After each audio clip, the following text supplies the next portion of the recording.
यासोबतच वळूयात पुढच्या बातमीकडे। सोलापुरातील 2 जागांवरच बीओटी तत्वावर विकास होणार आहे। मनपा सभेत गेल्या 4 दिवसांपासून बीओटी तत्वावरील विषयाचा तोडगा काढण्यात आला। सोलापुरातील 7 रस्ता, बस डेपो आणि नवीन पेठ येथील बैलगोठा शॉपिंग सेंटरचा कायापालट होणार आहे। महापौर विनायक कोंड्याल यांनी 2 जागेच्या प्रस्तावाला दुरुस्तीसह एकमताने मंजुरी दिली आहे।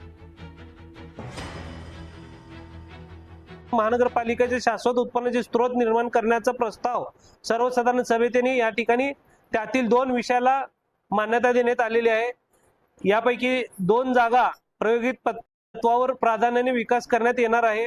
यामध्ये उत्तर सदर बाजार 7107 येथील 7 रस्ता बस डेपोची जागा असेल, तसेच नवी पेठेतील बैलगोठा मेजर शॉपिंग सेंटरची जागा असेल। या मालमत्तांची विक्री करण्यात येणार नसून मालकी ही व हक्क महानगरपालिकेकडेच कायम राहणार आहे। सार्वजनिक मालमत्तेचा योग्य व नियोजनबद्ध वापर करून महानगरपालिकेचे उत्पन्न वाढविणे हा उपक्रमाचा मुख्य उद्देश आहे।